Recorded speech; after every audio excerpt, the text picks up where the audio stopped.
அடுத்து நான் இவரை வந்து நம்ம நம்மளுடைய படைப்பாளிகள் மரபுல இவர் எந்த வரிசையில வராரு, இது எல்லாமே வந்து இந்த கூட்டத்தோட நோக்கமே என்ன, ஒரு புது படைப்பாளி நமக்கு வாய்த்திருக்கிறாரு. அந்த படைப்பாளி புதிதாக நம்ம உலகத்திற்கு என்ன கொண்டு வராரு, வாசக உலகத்திற்கு என்ன கொண்டு வராரு ஒண்ணு. அவர் நமக்கு ஏற்கனவே இருந்த மரபில் ஒருவரா, மரபை மீறிய, மரபை நிராகரித்த, மரபில் தள்ளி நின்ற ஒருத்தரா, இந்த மாதிரியான கேள்விகளுக்கு சில புரிதல். ஏன்னா ஒரு புதிய விஷயத்த நம்ம வந்து பேசி பேசி பல நூறு பார்வைகள் வழியாகத்தான் நம்ம வந்து அவரை மதிப்பிட முடியும், அவரை வந்து நம்ம தமிழ் மண்ணுக்குள்ள சாரமா கொண்டு போய் சேர்க்க முடியும். அதுக்கான ஒரு முயற்சியை தான்.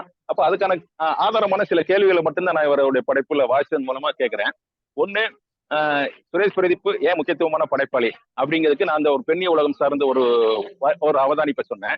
ரெண்டாவது, நான் படைப்பாளிகள்கிட்ட எதிர்பார்ப்பது என்னன்னா, அகம் சார்ந்த படைப்பாளி, வெறுமனே புறம் சார்ந்த படைப்பாளி, அகத்திற்கும் புறத்திற்கும் முக்கியத்துவம் அளிக்கக்கூடிய படைப்பாளின்னு சொல்லி நான் ஒட்டுமொத்த படைப்பாளிகளையுமே மூன்றா பிரிக்கிறேன். உதாரணமா மௌனி, நகுலன், இவங்க எல்லாருமே வந்து அகம் சார்ந்த படைப்பாளிகளா தான் என் மனசுல சொல்றாங்க. அவங்ககிட்ட வலுவான புறச்சித்திரங்கள் இருக்காது, ஒரு பெரிய நிலக்காட்சிகள் இருக்காது, வரலாறு சார்ந்த ஈடுபாடு இருக்காது.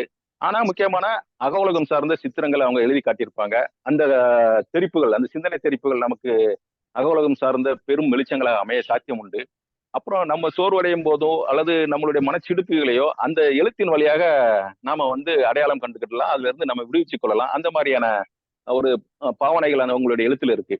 அப்போ அக உலகம் சார்ந்த படைப்பாளிகள் அந்த வகையில இருக்கிறாங்க. புற உலகம் சார்ந்தவங்களை வந்து நான் முழுக்க முழுக்க மனிதனுடைய புறத்தேவைகள் அது சார்ந்த இதுல விஷயங்கள்ல மட்டுமே, இப்ப சுந்தரராமசாமி நான் வந்து புற உலகம் சார்ந்த படைப்பாளியா தான் இருக்குமோ அப்படிங்கிற மாதிரியான ஒரு, ஏன்னா அவருடைய மொத்த படைப்புலையும் வாட்சாச்சுன்னா பட்டுவாடா, கொந்தளிப்பு, இந்த மாதிரியான சில கதைகள் மட்டும்தான் அகச்சிக்கல் சார்ந்து போயிருக்கு. ஆனா பெரும்பாலும் அவருக்கு வந்து புறச்சூழலை, இந்திய மண்ணை, தமிழ் பண்பாட்டை, எழுத்துலகத்தை இதை மேன்மைப்படுத்தணும், கலைகள்ல உன்னதங்களை கொண்டு வரணும், ஆகச்சிறந்த படைப்புகளை நாம வந்து அடையாளம் காணணும், கொண்டாடணும், மட்டமான சினிமாவில இருந்து அசலான சினிமாவை, இப்படி அவர் பேசக்கூடியது எல்லாமே வந்து புறம் சார்ந்த ஒரு அக்கறையில தான் இருந்துச்சு. அவருக்கு அவருடைய ஜே சிலகுறிப்பில் மட்டும் ஒரு தருணம் வரும். எப்போ வரும், அந்த ஜே ஒரு நாராயணகுருவோட சீடரை போய் பார்க்க போறாரு, அதுலயுமே அவரை வந்து ஏமாற்றம் அடைகிறாரு.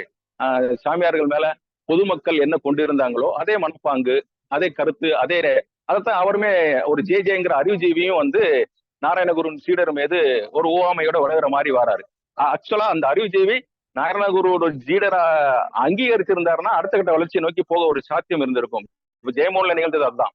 அந்த சாத்தியத்தை வந்து சுந்தரராமசாமி ஏற்படுத்தி கொள்ளல, அல்லது அவருக்கு இருந்த அந்த மேலை தத்துவம் அல்லது விஞ்ஞான முறையான மனோபாவம் வந்து அவரை ஒரு எல்லைக்குள்ள நிறுத்தி இருக்கலாங்கிறது என்னோட மதிப்பீடு.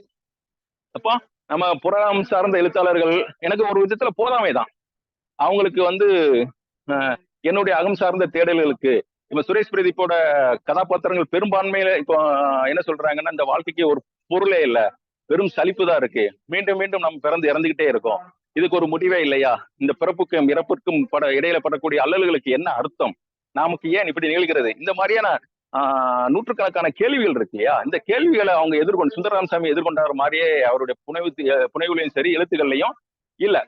அப்போ நான் சுந்தரராமசாமி அதுக்கப்புறம் இந்த முற்போக்கு சார்ந்து, கருத்தியல் சார்ந்து, அப்புறம் வந்து கோட்பாடு சார்ந்து இவங்க படைக்கக்கூடிய எல்லா படைப்பாளிகளையுமே நான் புறம் சார்ந்தவர்கள் சொல்றேன். ஆனா யுவன் சந்திரசேகர், ஜெயமோகன், அதுக்கப்புறம் நம்ம கீரனூர் ஜாகிர் ராஜா, எம் கோபாலகிருஷ்ணன், இவங்க எல்லாருமே, ஒரு நாஞ்சில் நாடன், இவங்க நினைவுல இருந்து சட்டுன்னு சொல்றேன், இவங்க எல்லாருமே வந்து புறம் சார்ந்த தத்தளிப்புக்கும் அகம் சார்ந்த தத்தளிப்புக்குமே சம முக்கியத்துவம் கொடுத்திருக்கிறாங்க. உதாரணத்துக்கு கீரனூர் ஜாகிர் ராஜா இஸ்லாம் சார்ந்து எதிர்மறையான எந்த கருத்தையுமே வைக்கல. அவரு சில கேள்விகளை கேட்கிறாரு, அது அவருடைய ஆன்மீக தேடல் சார்ந்தது. உருவ வழிபாடு இஸ்லாம் மதத்தில் அனுமதிக்கப்படவில்லை அப்படிங்கிறத கருத்துல பேல ஒரு மீறல் மூலமா அதில் மேல ஒரு கேள்வி எழுப்புறாரு. இது வந்து இஸ்லாமியம் சார்ந்த ஒரு பகைப்புலத்துல இந்த கேள்வி எழுப்புறது மிக மிக மீறல். அதை அவரு ஒரு கலைஞனா எதிர்கொண்டிருக்காரு. அப்புறம் அந்த மண்ணில் இஸ்லாம் மதம் நமக்கு கொடையாக கொடுத்த சூபிசம் சார்ந்து அவர் நிறைய, அவருடைய புனைவுகள்ல நிறைய சூபிகள் வந்து போய்கிட்டு இருக்காங்க. சூபியிடம் உலகம் தான் நம்ம குட்டிச்சுவர் கலைஞன் இல்ல ஜின்னாவின் டைரியே ஒரு சூபியை பத்தியான ஒரு நாவல் தான். அப்போ அவர்கிட்ட ஒரு அகம் சார்ந்த தேடலுக்கு ஒரு விலையோ அல்லது வழிகாட்டலோ இதை நீங்கள் கவனத்தில் கொள்ளலாம் என்கிற ஒரு சுட்டுதலும் இருக்கு. அப்போ இந்த மாதிரி நான் வந்து அகம் சார்ந்த புறம் சார்ந்த ரெண்டு கேள்விகளுக்கும் இந்த படைப்பாளிட்ட நான் சில புரிதல்களையோ சில அவதானிப்புகளையோ அல்லது வழிகாட்டுதல்களையோ சில அமர்வுகளையோ உடனிருந்து கற்றுக்கொள்வதற்கான தருணங்களையோ இவங்கள்ட்ட இருந்து எனக்கு கிடைக்க வாய்ப்பு இருக்குன்னு நான் விரும்புறேன், நம்புறேன். அப்போ நான் மதிக்கக்கூடிய 3 பெரும் படைப்பு பிரிப்புகள், படைப்பாளிகள் பிரிவுல சுரேஷ் பிரதீப்பை நான் எங்க வைக்கலாம்னா, இந்த 2 நாவல்களை படிச்சதுக்கு அப்புறம் எனக்கு அவர் வந்து யுவன் சந்திரசேகர், கீரனூர் அந்த வரிசையில வரக்கூடிய ஒருத்தரா வந்துட்டாரு.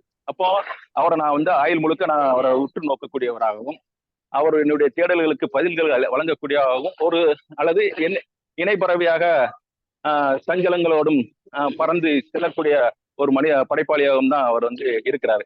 அந்த வகையில சுரேஷ் பிரதீப்பை வந்து தவிர்க்க முடியாத ஒரு பெரும் படைப்பாளிகள்ல என் விருப்பத்திற்குரிய ஒரு படைப்பாளியை தான் கருதுறேன். 2வது, தொடர்ந்து தமிழ்ல இன்று எழுதக்கூடியவர்கள்ல சுரேஷ் பிரதீப் எந்த விதத்துல தனித்து தெரிகிறார் அப்படின்னு ஒரு கேள்வியை நான் எனக்கு எழுப்பிக்கிட்டேன். என்ன விஷயம்னா, இன்று தமிழ்ல ஏகப்பட்ட புனைவெழுத்தாளர்கள் வந்துட்டாங்க. புனைவெழுத்தாளர்கள்ல ஒரு திட்டவட்டமான ஒரு கருத்தியலை, அந்த கருத்தியல் அவசியம் இல்லைங்கனாலும் ஒரு கருத்தியல் நம்ம எல்லாருமே ஒரு அடையாளம் பண்றோம். சுரேஷ் பிரதீப்ட கசப்பும் சிடுக்கும் தான் நிறைஞ்சிருக்கு. அவருடைய கதாபாத்திரங்கள் எல்லாம் அவநம்பிக்கையின் மனிதர்களாக இருக்கிறாங்க. இது ஒரு விதத்துல ஒரு படைப்பாளிக்கான அடையாளமும் கூட. நாம அதை வந்து அவருடைய பலவீனமாவோ அவர் எதிர்மறை அம்சமாவோ எடுத்துக்கொண்டா கூட இது ஒரு படைப்பாளிக்கான அடையாளம். இந்த அடையாளத்தோடு இன்று இளம் படைப்பாளிகள் எத்தனை பேர் இருக்கிறாங்க? ஒரு படைப்பாளியை எடுத்து நான் எழுதி கொண்டிருக்கிற அத்தனை படைப்பாளிகளையும் நான் வாசிக்கல, அதனால அது ஒரு பொறுப்பு துறப்பாவே நான் உங்ககிட்ட வச்சுக்கிடுறேன். ஆனாலும் இந்த அடையாளம் வந்து எனக்கு ரொம்ப முக்கியமா போடுது. ஒரு இளம் படைப்பாளி அவருடைய கருத்தியல்ல தன்னுடைய படைப்புகளை தொடர்ந்து எவ்வாறு வெளிப்படுத்திக் கொண்டே இருக்கிறார். எனக்குமே சுரேஷ் பிரதீப்ட வந்து இந்த லட்சியவாதம் சார்ந்த வெளிப்பாடே இல்லைங்கிறது பெரும் குறையாத்தான் இருந்துச்சு. ஏன்னா இன்னைக்கு அஜிதன் பேச்சையில அவர் என்ன சொல்றாரு, இன்றைய காலகட்டம் லட்சியவாதத்தின் காலகட்டம், நாம வந்து அவநம்பிக்கை, அதுக்கப்புறம் வந்து பெரும் சோர்வு, அதிகாரத்தை கலைத்து போடக்கூடிய பின்னவீனத்துவம், இன்று வந்து மறுபடியும் நம்ம உலகம் முழுக்க லட்சியவாதத்தை தான் நம்ம முன்னெடுக்க வேண்டியிருக்கு அப்படின்னு ஒரு பார்வை வைக்கிறாரு.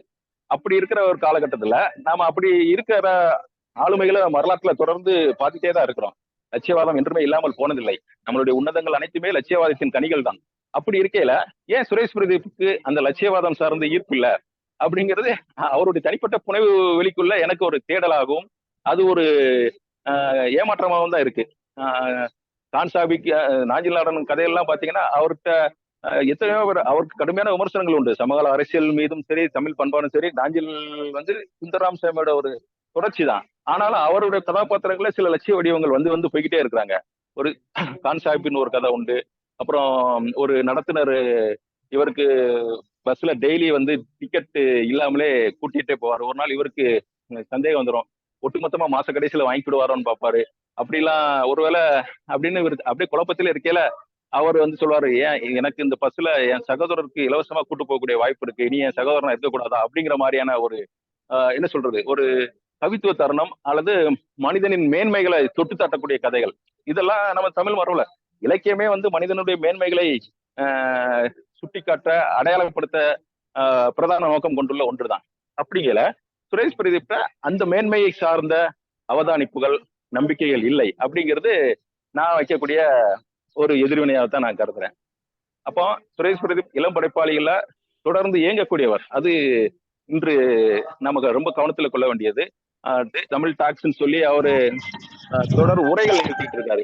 அந்த உரைகளை வந்து எல்லாருக்குமே நான் பரிந்துரை செய்யலாம். ஏன்னா அந்த உரைகளை கேட்கிறவங்களுக்கு அவர் ஒரு புள்ளியை தொட்டு ஒரு படைப்பாளி மீது ஒரு கோணத்தை வைக்கிறாரு. அந்த கோணம் நமக்கு மாற்று கருத்து உள்ளதாக இருக்கலாம், அல்லது நாம் நிராகரிக்கக்கூடியதா இருக்கலாம். ஆனால் ஒரு வரையறை செய்யறாரு இல்லையா, ஒரு கற்புலனாகாத ஒரு கதை வெளியை அவர் ஒரு வரையறைக்குள்ள கொண்டு வந்து அவருடைய விமர்சன மரபுக்குள்ள வைக்கிறாரு. இந்த உலகம், இவருடைய புனை உலகம் இந்த மாதிரி இருக்கிறது அப்படிங்கிறது அந்த அவருடைய திறனை காமிக்கிறது, இலக்கிய திறனை காமிக்கிறது. அது இப்போது நம்ம சுரேஷ் பிரதீப்போட செயல்பாடுகளை ரொம்ப முக்கியமான ஒண்ணு. நமக்கு இன்று தொடர்ந்து வாசிக்கிறதே பெரும் சவாலான காலகட்டத்துல அவர் தொடர்ந்து வாசித்து அது சார்ந்து இலக்கியத்தை அடுத்த கட்டத்திற்கு, அடுத்த தலைமுறைக்கு முன்னெடுத்து சென்றுட்டு இருக்காரு. அந்த மாதிரில அவர் ஒரு தொடர் விமர்சகரா இருக்காரு. இப்படின்னு பாத்தீங்கன்னா நம்ம சமகாலத்துல சுனில் கிருஷ்ணன், நவீன், அது போக இப்படி ஒரு சிலர் மட்டும்தான் என் மனசுல டக்குன்னு நினைவுக்கு வராங்க. அப்போ நாம சுரேஷ் பிரதீப்பை கவனத்தில் கொள்ள வேண்டிய ஒரு படைப்பாளியாத்தான் நான் இதை பொருட்படுத்துறோம். சார் நம்ம முடிச்சுக்கலாம் நினைக்கிறேன், நான் நீண்டு போய்கிட்டே இருக்கு. ஆமா, நம்ம இவரு செந்தில்வேல் வந்திருக்காரு, அவர் மட்டும் பேசுவார் நினைக்கிறேன். அவர்கிட்ட ஒரு வார்த்தை சொல்லுங்க. வணக்கம் செந்தில்வேல்.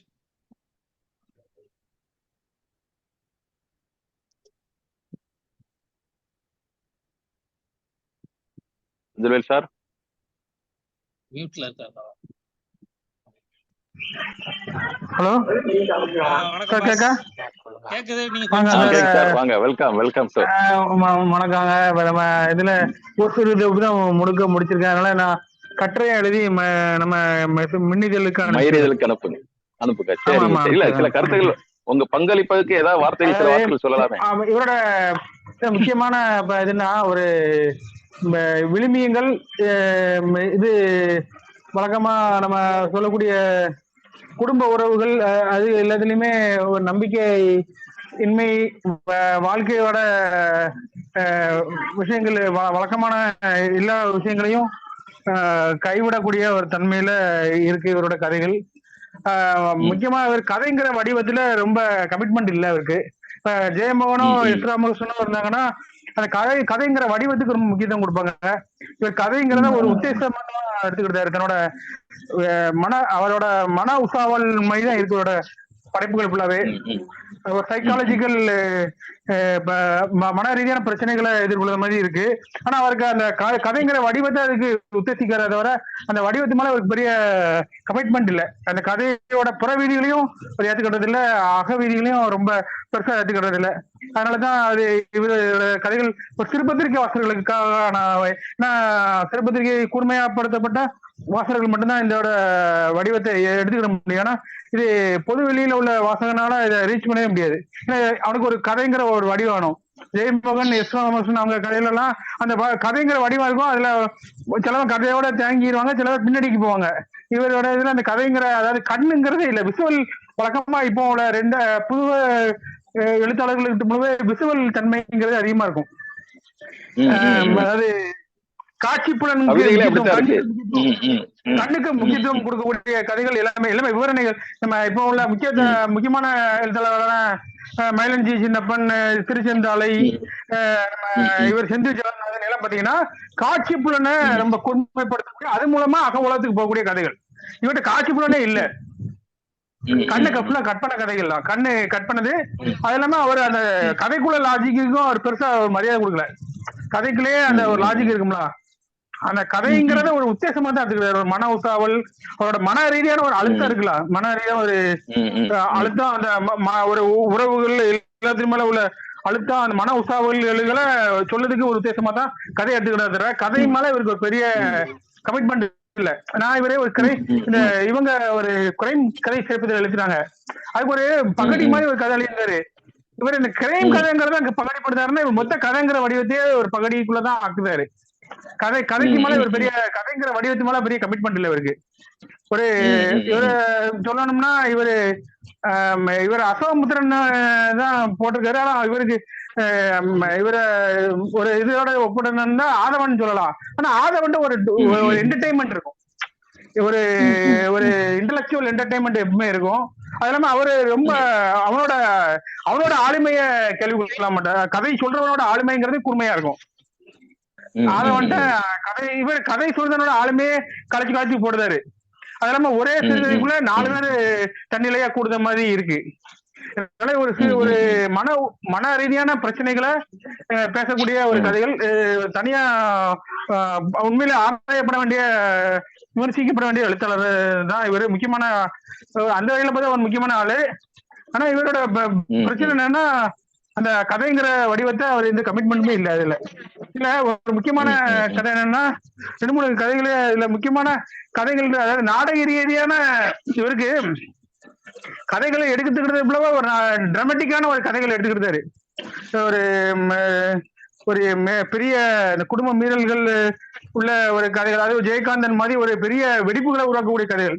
ஆனா அந்த கதை மேல அவருக்கு பெரிய கமிட்மெண்ட் இல்லாதனால, பாத்திரங்கள் மேல அவர் கமிட்மெண்ட், அது ஒரு மன உசாவலா தான் இருக்கு.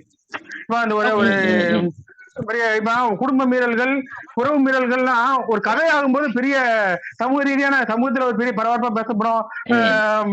காட்சி இந்த சமூக ஊடகங்களால பரபரப்பா பேசப்படும். இவரோட பேரையே சமூக ஊடகங்கள்லயே வரலைன்னா இவருக்கு இந்த கதை ஊடகங்கள் மேல பெரிய கமிட்மெண்ட் இல்ல.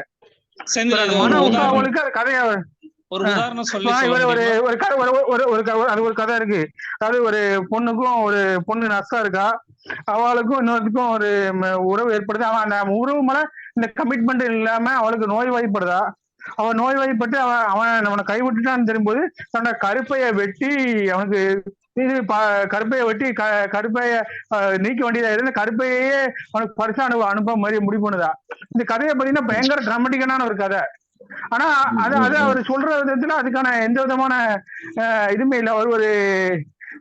அவர் வேற ஒரு கதையை வழக்கமா ஒருத்தர் எந்த உச்சத்துல இருந்து ஆரம்பிப்பாங்களோ இந்த உச்சத்துல முடிப்பாங்களோ அதை பத்தி இவருக்கு பெரிய கமிட்மெண்ட் இல்லை. அதனால யாரோ ஒரு நண்பனை சந்திக்கும் போது அவரோட மன ரீதியான உற்சாகங்களா தான் இருக்கு. அதுக்குள்ளவே மன ரீதியான ஒரு சிக்கல்களை பேசக்கூடியது, மன ரீதியான ஒரு 2 ஆண் பெண் உறவுக்கு இல்லைய உள்ள கசப்புத்தன்மை, அவநம்பிக்கையை பேசக்கூடிய தளமா தான் இவரோட கிட்டத்தட்ட ஒரு சைக்காலஜிக்கல் ஒரு பார்வர் மாதிரி இருக்கு. ஆனா அதுல ஒரு என்டர்டைன்மெண்ட் கிடைக்காது ஒருத்தனுக்கு. ஏற்கனவே ஒரு மன ரீதியா ஒரு பிரச்சனைகள் உள்ள இந்த மாதிரி ஒரு சிறுபத்திரிகை ரீதியான ஒரு வாசகனாலதான் இதை ரீச் பண்ண முடியுமே தவிர பொது வாசனுக்கு இதுல வழி கிடையாது, வெளியே கிடையாது. ஏற்கனவே இலக்கிய ரீதியா பயிற்சி பெற்றப்பட்ட ஒரு வாசகனுக்கு தான் இதுல சில கதை ரொம்ப சில இதெல்லாம் ரொம்ப இருக்கு. ஆனா அது பெரிய அடுத்த லெவலுக்கு போக முடியாமதுக்கான அந்த டிராமடிக்கான உச்சத்துக்கு இவர் கொண்டு போக மாட்டேங்காரு. ஏன்னா அவருக்கு கதை மேல பெரிய கமிட்மெண்ட் இல்ல. இந்த இன்னொரு கதை கிட்டத்தட்ட 96 மாதிரி ஒரு கதை சொல்லி வழி இருக்காரு. அதுமே அந்த கதை ஒரு கல்லூரி இதுல கல்லூரி முடிந்த பிறகு பின்னாடி ஞாபக இதுக்காண்டி இவங்களை சேர்ந்தாங்க, மாணவர்களும் சேர்ந்தாங்க. அப்போ ஒரு பழைய காதலிய எல்லாம் தோழிய சந்திக்காரு. கிட்டத்தட்ட ஒரு 96 மாதிரியான ஒரு கதை. ஆனா இது கதைக்கான தளம் அதுல எதுவுமே இருக்காது. ஒரு மன ரீதியான உற்சாவல்கள், ஒரு ஆண் பெண் உறவு மேலான ஒரு சிக்கல்கள், ஒரு மன அழுத்தம். அது இல்லாம இன்னொரு உறுப்பினர் இதுல கவனிக்க வேண்டியது என்னன்னா மிகப்பெரிய நுகர்வு உலகத்துல இருக்கக்கூடிய ஒரு படைப்பாளிங்கிற கான்சியஸ் அவர்கிட்ட இருக்கு. ஏன்னா இப்ப பழைய மித்த படைப்பாளிகள்லாம் எடுத்தீங்கன்னா ஒரு பேசிக்கான நீட்ஸை தான் அவங்களோட எய்மா இருக்கும். அதாவது ஒரு நடுத்தர குடும்ப வாழ்க்கை, அதே எனக்கு கைவிட்டு போச்சுங்கிறது தான் நிறைய படைப்பாளிகளோட ஒரு சின்ன அறைவுகளா இருந்துகிட்டே இருக்கும். ஆனா இவர் அதை தாண்டி இப்ப ஒரு பெரிய பொருளியல் வெற்றிங்கிறது என்னால எய்யப்பட முடியல ஒரு குறையா வைக்காரு. இது மித்த 2000க்கு முந்தின உள்ள படைப்பாளிகள்ட்ட இது கிடையாது. 2000 முன்னுடைய படைப்பாளிகள் ஏற்படுத்தது 3 கால சாப்பாடு, ஒரு வீடு, ஒரு வாழ்க்கை. இவர் அதுக்கு அடுத்த ஒரு நுகர்வு கலாச்சாரத்தை உள்ள ஒரு தலைமுறையோட பிரதிநிதியாவும் தானே இது பண்ணுகிறாரு. நுகர்வு கலாச்சாரத்தோட அந்த உச்சத்தை என்னால போக முடியல, என்னோட இலக்கிய ரீதியான விஷயங்கள்னால என்னால அந்த நுகர்வு கலாச்சாரத்தை உச்சத்தை தொட முடியலங்கிற ஒரு கசப்பும் இவர்கிட்ட இருக்கு. இவர் அந்த நுகர்வு கலாச்சாரத்தை அதாவது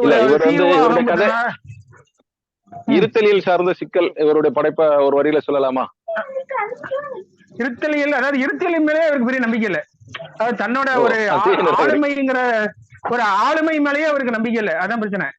அவரு நீங்க இதுல இருத்தியல் சார்ந்து இருக்குன்னா இவரை எடுத்துக்கலாம், ஆதவன் எடுத்துக்கலாம். ஆதவன்கிறவரு தன்னோட இருத்தியலை கூர்மையை படுத்திட்டு மித்த உறவுகளெல்லாம் அந்த அறிவு கூர்மையினால அதுல பெரிய ஒரு இன்டெலெக்சுவல் பிளஸர் கிடைக்கும்.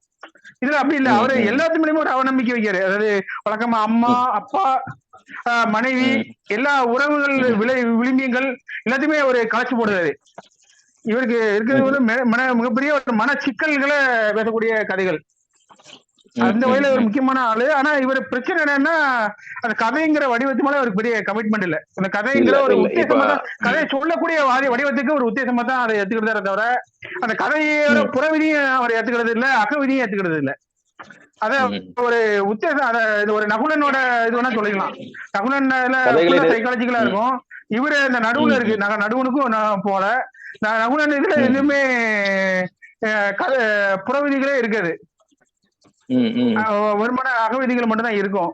இது அந்த தன்மையில தான் இவரோட படைப்புலகம் இருக்கு. அதனாலதான் வெளி ஒரு சிறுபத்திரிகை தாண்டின இலக்கிய பயிற்சி பெறாத ஒரு வாசகனுக்கு ஒரு கதைகளுக்கு வழி திறந்து விடாது. இதனாலதான் இவர் பேசப்படக்கூடிய அளவுக்கு வெளியே பேசப்படல. ஒரு சமூக ஊடகங்களையோ ஒரு வெகுஜன ஊடகங்களே பேசப்படாததுக்கு ஒரு முக்கியமான காரணம் அவர் அந்த விளிமைகளை முதல்ல மறுக்கிறாரு. ஆண் பெண் உரிமைய தன்னை பத்தின உரிமையத்தை மறுக்கிறாரு. மனிதன்கிறது உயர்ந்ததுங்கிற விளிமையத்தை மறுக்கிறாரு. அப்படி இந்த அந்த எந்த விதமான விளிமையங்களையும் இந்த இது மாதிரி எல்லா மூலயுமே ஒரு கசப்பு அவநம்பிக்கைய முன்மொழிக்காரு. ஒரு வாழ்வின் மீதான ஒரு விசாரமா தான் இருக்கு.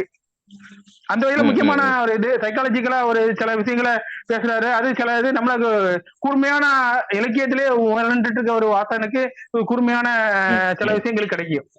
ஆனா இது ஒரு கதைகளாவோ இல்ல, கதைகளாவோ ஒரு ஒரு ரீடிங் ப்ளஷரோ கிடைக்காது. இது ஒரு இலக்கிய வாசகனுக்கு உள்ள ஒரு படைப்பாளி. ஆனா இவரோட பிரச்சனை ஒரு சில விஷயங்கள் ஒருவேளை இவரு நான் முதல்ல படிச்ச இது முதல் தொகுப்புகள், அடுத்த தொகுப்புகள் நான் படிச்சு பார்த்துட்டு தான் நான் ஒரு கட்டுரையா எழுதி தந்திருந்தேன். விசுவல் இவரு முக்கியமான விஷயங்கிறது விசுவல்ங்கிறது கண்ணுங்கிறதே இல்ல இவரு கதையில. கண்ணே இல்ல. கண்ணு கண்ணு வெட்டப்பட்டு இருக்குது. எல்லாம் கண்ணுக்கு முக்கியத்துவமே கொடுக்கப்படல. திருச்செந்தாலையோ இவங்க திருச்செந்தல் இப்போ பரபரப்பா பேசக்கூடிய இளம் படைப்பாடுகள்கிட்ட விசுவல் தன்மை ரொம்ப கூர்மையா இருக்கு. ஏன்னா இந்த காட்சி ஊடகத்திலேயே வளர்ந்தவங்க. இப்ப இந்த காட்சி ஊடகத்து மேலேயும் ஒரு நம்பிக்கை இல்லைனால கண்ணே கட் பண்ணப்பட்ட ஒரு கண்ணு இந்த இதுல இந்த கதைகள்ல கண்ணே இல்ல, மனம் மட்டும்தான் இருக்கு. அதான் ஒரு பிரச்சனை. இதெல்லாம் ஒரு சிக்கல். நம்ம இவரோட படைப்போட ஒரு பிரச்சனையான்னு நம்ம பாக்கணும். அவரே அவர் உத்தேசித்ததுன்னா நம்ம அதுல ஒரு கேள்வி கேட்க ஒண்ணும் இல்ல. இவர் அதை உத்தேசமே இதா இருந்தா அது அவரோட விஷயம், நம்மளோட தலையிடறதுக்கு ஒண்ணும் இல்ல. ஆனா நம்மளோட விமர்சனங்களுக்கு முழுமையா படிச்சாதான் இது சொல்ல முடியும். நான் ஒரு தொகுப்பு தான் படிச்சிருக்கேன். ஒருவேளை அடுத்த தொகுப்புல இவர் எப்படி தன்னோட படைப்பு உலகத்தை வடிவமைச்சிருக்காரு நம்ம இப்போ கொண்டு ரொம்ப நான் குறிப்பிட்டேன். அதாவது ராயகிரி லட்சியவாதம் இல்ல அப்படிங்கறத ஒண்ணு வச்சாரு. நீங்க இந்த அதுல வர்ணனை விஷுவல் இல்ல அப்படிங்கிற ஒண்ணு சொல்றீங்க. மெயினா என்னன்னா இப்ப நம்ம தஸ்தேவ்ஸ்கி நாவல் எடுத்துக்கிட்டோம்னா அதுலயும் நம்ம இவர் சொன்ன அந்த கண் இல்லைன்னு சொல்லிட்டு போயிடலாம். ஏன்னா அது முழுக்க முழுக்க ஒரு அகம் சார்ந்த ஒரு எதிர்பாத்திரத்தை இவரா உருவாக்கி நிப்பாட்டி அவங்களோட நடத்தக்கூடிய விவாதம் மட்டும்தான் பெருநாவலா விரிஞ்சிருக்கும். அது ஒரு வகையா நம்மளோட உச்சமா சுரேஷ் பிரதீப் கூட ஒரு உச்சம்னு வேணா அங்க நிப்பாட்டலாம். அந்த மட்டம் ஒரு ஆன்மீக தேடலோ இதுவோ சுரேஷ் பிரதீப் போட்ட இல்லைன்னாலுமே கூட அந்த அக உலக சிக்கலோட உச்சமா நம்ம தஸ்தேவ்ஸ்கியை நிப்பாட்டலாம். அப்படி இருக்கும்போது இது ஒரு உளவியல் சிக்கல்ன்றதே ஒரு அலக்களிப்பு தான். எல்லாத்தையுமே கேள்விப்படுத்தக்கூடிய, எல்லாத்தின் மீதுமே சந்தேகமும் அவநம்பிக்கையும் இருக்கக்கூடிய சூழல்ல அந்த லட்சியவாதம்னோ ஒரு வெளிச்சம் தட்டுப்படுறதுக்கோ வாய்ப்பு இல்லை. அப்படி இருந்தா அவங்க எழுத வேண்டிய அவசியமே இல்லை அப்படின்னு நினைக்கிறேன்.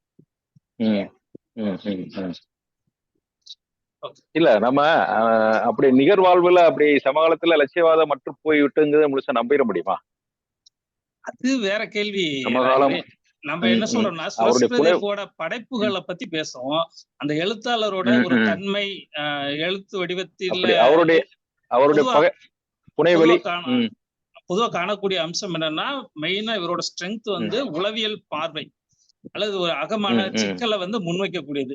இதுதான் வெவ்வேறு கதைகளா விரிச்சு எடுத்து நிறைய கதைகள்ல நம்ம பார்த்தோம்னா ஒரு ஒரு அடிப்படை கேள்வி மட்டுமே ஒரு கதையா எடுத்திருப்பாரு. இந்த சீன்னு சொன்னதெல்லாம் மேட்டரே இருக்காது, ஆனா அது ஒரு கதையா இருக்கும்.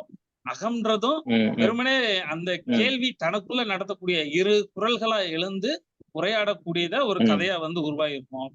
சோ இதுதான் விஷயம் கதைகளை உருவாகி இருக்கிற இதுக்கு. அதுல நம்ம அந்த லட்சியவாதம்ன்றதை எதிர்பார்க்க முடியாது. அவரு செந்தில்வேல் சொன்ன விஷுவலையும் நம்ம எதிர்பார்க்க முடியாது. நியாயம்தான். ஆமா, அனைத்துமே நியாயம்தான். இந்த வகையான எழுத்து முறைக்கு இருக்கும். அதை நீங்க எதிர்பார்க்க கூடாதுன்னு தான் நான் நினைக்கிறேன். கூடாது. சரி சரி. தஸ்தேவ்ஸ்கிட்ட நம்ம யாரும் இதை ஒரு குற்றச்சாட்டை வைக்கிறது இல்லை இல்லையா? குற்றச்சாட்டை வைக்கிறது இல்லை. சரிங்க. அடுத்து சுரேஷ் பிரதீப்போட உச்சமான ஒரு தருணத்தை மட்டும் நான் சொல்லிடுறேன். இன்னைக்கு மொத்தமா நான் நினைவு கூறுறதுக்கு இயேசுவை பற்றி எழுதப்பட்ட மிகச்சிறந்த புனைவு தருணங்கள்ல ஒண்ணு இந்த 10 பாத்திரங்கள்ல இருக்கு. அதுல ஒரு விஷன் வச்சிருக்கிறாரு. எனக்கு ரொம்ப ஆச்சரியமா இருக்கு. அந்த விஷன் தான் கிட்டத்தட்ட இவருடைய படைப்புலகத்தை புரிஞ்சிக்கக்கூடிய ஒரு ஆஹ் ஆ- என்ன சொல்றது, ஒரு வழிகாட்டி குறிப்பா கூட இருக்கலாம். அதை மட்டும் நான் இங்க வாசிக்கிறேன். என்ன சொல்றாருன்னா, இயேசு பேசுறாரு. ஆம், நாங்கள் ஒவ்வொன்றையும் திறந்து திறந்து பார்க்க விளைகிறோம். இயேசுட்ட அந்த கதாபாத்திரம் சொல்றாரு கதை சொல்லி. திறக்க திறக்க ஒன்றிலும் எதுவுமே இல்லை என்று தெளிகிறோம். ஆயினும் எங்களால் திறப்பதை நிறுத்த முடியாது. இயற்கையின் மாபெரும் ரகசியங்கள் முன் எங்கள் கோடாரிகளை தூக்கி கொண்டு வருகிறோம். ஆனால் எங்களுக்கு வேறு வழி இல்லை. தோண்டிக்கொண்டே இருக்கவும் ரகசியங்களை எட்டி பார்க்கவும் மட்டுமே நாங்கள் பழகி இருக்கிறோம். இந்த அறிதல்கள் எங்களுக்கு இன்னும் அதிக துன்பத்தையும் இன்னும் அதிக இன்பத்தையும் கொடுக்கின்றன.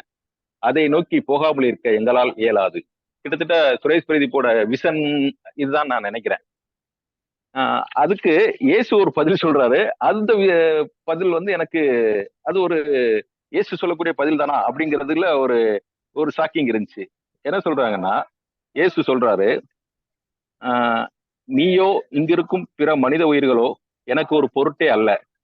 மனிதர்களுக்கென நான் ரொம்பவும் இறங்கி வந்து விட்டேனோ என்று சந்தேகம் கொள்கிறேன். உங்கள் உருவத்தில் உன் முன் தோன்றியதாலேயே உன் உணர்வுகளுடன் நான் என்னை பிணைத்துக் கொண்டிருப்பேன் என்று எதிர்பார்க்கிறாய். உன் எதிர்பார்ப்பில் ஒரு மெல்லிய நியாயம் கூட இருக்கிறது தான். ஆனால் நான் உங்களில் ஒருவன் கிடையாது.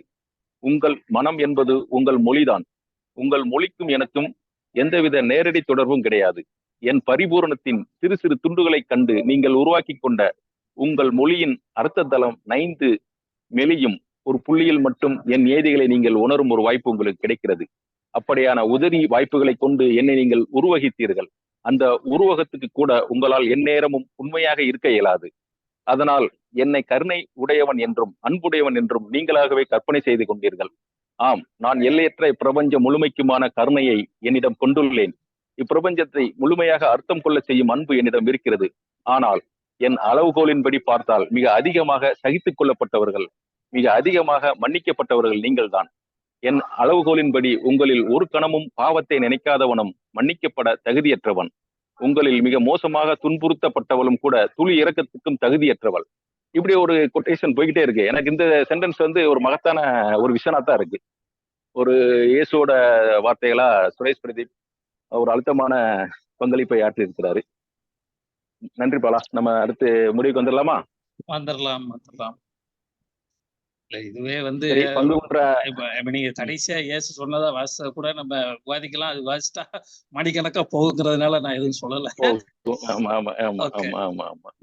ஆனா இது ஒரு விஷன். அது அவருடைய படைப்புலகத்துக்கு இது ஒட்டி அந்த புரிந்து கொள்ள உதவக்கூடிய ஒரு வரிகளா தான் இருக்கு எனக்கு. இல்ல, ஒரு வேசி மேல கல்லெறியும்போது உங்களில் யாரு குற்றமற்றவனோ அவர் எறிங்க சொல்லும்போது எல்லா குற்றங்களுக்குமான மன்னிப்பு தான் அதோட வெளிப்பாடு. சோ இயேசு இப்படி பேசுறாங்கிறது ஒரு எதிர்மறையான பார்வை அல்லது காந்தியோட ராமர் வேற, அப்படி ஒரு ராமர் கிடையாதுன்னு கூட நம்ம சொல்லிட்டு போயிடலாம். அது மாதிரியான ஒரு நம்ம எப்படி அதை பாக்குறோங்கிறது இருந்துதான் இருக்கு. ஓகே, சரி ராய்கரி, மிக அருமையான ஒரு கூட்டம். ஆமா, நிறைவா இருந்தது. வேற யாரும் இந்த இறுதி தருணத்துல ஏதாவது சொல்ல விரும்பினா சொல்லி கூட்டத்தை நிறைவு பண்ணலாம். உங்க கருத்துக்களை பகிர்ந்து கொள்ளலாம். ராஜேஷ், ஆமா, நான் கை தூக்கியிருந்தேன். ஆக்சுவலி நான் அவருடைய ஒரு சிறுகதை தொகுப்பை பத்தி தான் குறிப்பிடணும்னு இருந்தேன். நண்பர்கள் எல்லாருமே அவருடைய நாவல்கள், பல சிறுகதை தொகுப்புகளை பத்தி பேசுனீங்க. உண்மையிலே கேட்கறதுக்கு ரொம்ப நல்லா இருந்தது. சுரேஷ் பிரதீப்புக்கு இப்படி ஒரு விமர்சன கூட்டம் எனக்கு ரொம்பவே கேட்கறதுக்கு நல்லா இருந்த ஒரு விஷயம்தான். அதோட அவரோட ஒரு சில விமர்சனங்களும் அவர் மேல வச்சதுமே ஓகே. அது ஒரு வளர்ற படைப்பாளிக்கு அது கண்டிப்பா தேவைதான். நான் எப்படி பார்த்தேன் அப்படின்னா, கிட்டத்தட்ட அவர் இந்த யதார்த்தவாதத்துல அவருடைய கதாமாந்தர்களுக்குள்ள அவர் ஒரு ஒரு பெரிய ஒரு ஒரு பெரிய பாத்திரத்துக்குள்ள அவங்கள எல்லாரையும் போட்டு நல்ல கடைஞ்சு எடுக்கிறாரு. அந்த கடைஞ்சு எடுக்கிறதுல வர்ற ஒரு அவுட்புட்டா தான் நான் அவருடைய கதைகளை பார்த்துட்டு இருக்கேன். இல்லை அப்படின்னா அந்த அளவுக்கு கிண்டலை அப்படின்னா இந்த மாதிரியான ஒரு கதைகள் வர்றதுக்கான வாய்ப்பு இல்லைன்னு தான் நினைக்கிறேன். அது ஒரு சின்ன ஒரு நார்மலான சிறுகதைகளாவோ இல்லை குடும்ப நாவல் மாதிரியான ஒன்றாவோ போயிடும். ஆனால் இவர் அந்த ஒவ்வொரு கதாபாத்திரத்துக்கும் அவங்களுடைய சம்பவங்களை மோத விடுறது, அவங்களுடைய அகங்களை மோத விடுறது, அந்த அந்த உரையாடல் மூலமா தான் இந்த கதைகள் எனக்கு ரொம்ப சுவாரஸ்யமான ஒண்ணா வருது. குறிப்பா அவருடைய பொன்னுலகம் சிறுகதையில வர்ற கதைகள்ல நான் பாக்குறது அந்த யதார்த்தத்தை மீறி நிக்கிற ஒரு லெவலை தான் நான் பாக்குறேன். அது எனக்கு ஒரு ஒரு ஒரு கனவு வெளியா தான் தோணுது. குறிப்பா அந்த பொன்னுலகம் நாவல்ல வர்ற அந்த ஒரு பெண்ணுடைய அகச்சிக்கல்களுக்கு அவ கண்டடைகிற ஒரு ஒரு ஒரு கனவு மாதிரியான ஒரு தீர்வு, அந்த அந்த கனவு மாதிரியான தீர்வு எந்த காலகட்டத்துக்கு பொருந்தும் அப்படின்னா இந்த காலகட்டத்துக்கு தான் பொருந்தும். அதுதான் என்னை அவர் ஒரு நவீன படைப்பாளியா, குறிப்பா சிறுகதைகள்ல என்னுடைய எண்ணத்தை இன்னும் ஒரு கிட்டத்தட்ட அந்த அந்த எல்லா கதைகள்லயுமே அந்த ஒரு ஒரு கனவுக்குள்ள போய் ரீச் ஆகிட்டு வர்ற தன்மையை நான் அவர்கிட்ட அந்த ஒரு தன்மையை பார்க்கறதா எனக்கு ரொம்ப பிடிச்சமான ஒரு விஷயமா இருக்கு. அதே தொகுப்புலேயே முடிவின்மையின் வடிவம் அப்படின்ற ஒரு கதை முழுக்க முழுக்கவே கவிதை மாதிரி ஒரு அரூபமான வடிவத்துல இருக்கு. பெரும்பாலும் இந்த மாதிரியான வடிவங்கள் இன்னொரு வாசகர் சொன்ன மாதிரி எல்லாருக்கும் ஓப்பில்லாத ஒரு வடிவமா இருக்கலாம். அதுக்காக அப்படி ஒரு வடிவமே இல்லைன்னு நம்ம சொல்லிட முடியாது.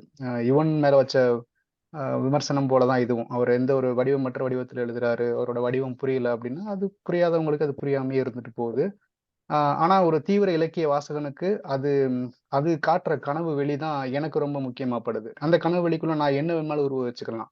அந்த கதையை என்ன மாதிரி நான் முடிக்க விரும்புறேன், அந்த கதையை இன்னும் என்ன மாதிரி நான் வளர்த்து எடுத்துக்கிற விரும்புறேன் அப்படின்றது எனக்கான ஒரு சுதந்திரமா தான் சுரேஷ் பிரதீப்போட இந்த கனவு வெளிக்குள்ள நான் பாக்குறேன். அந்த வகையில அது வெறும் யதார்த்தவாதம்ன்ற மாதிரி எனக்கு இது ஒரு கனவு யதார்த்தவாதம் தான். அப்படிதான் நான் அவருடைய படைப்புகளை வகைப்படுத்திக்கிறேன்.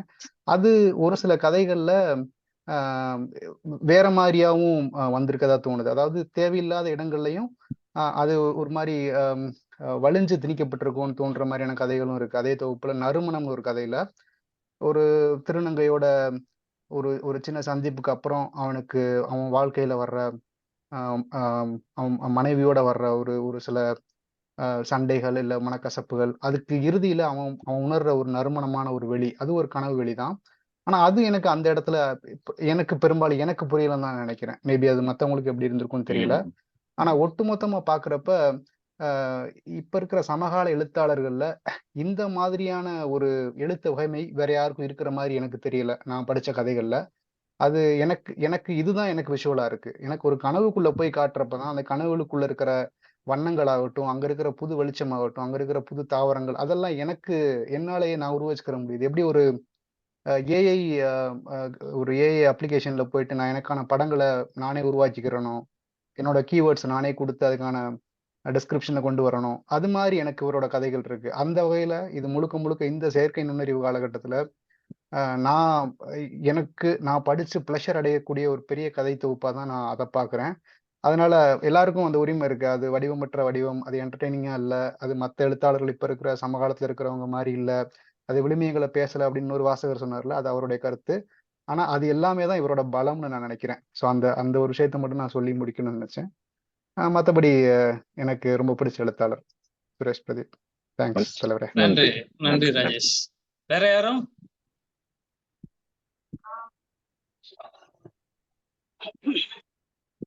பாலா, இப்போ இறுதியா உனக்கு சொல்லிக்கலாம். இந்த மாதமோ அல்லது இன்னும் ஒரு 10-20 நாள் கழிச்சோ கூட நம்ம சுரேஷ் பிரதீப்க்கு மின்னிதழ்ல ஒரு சிறப்பிதழ் கொண்டு வர போறோம்.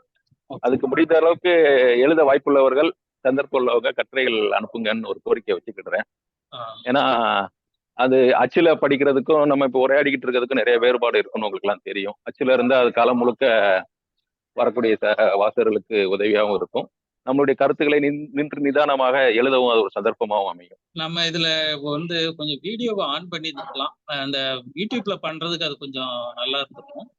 சரி, பரவாயில்ல. அடுத்த ஆமா ஆமா நானும் இப்பதான் யோசிச்சேன்.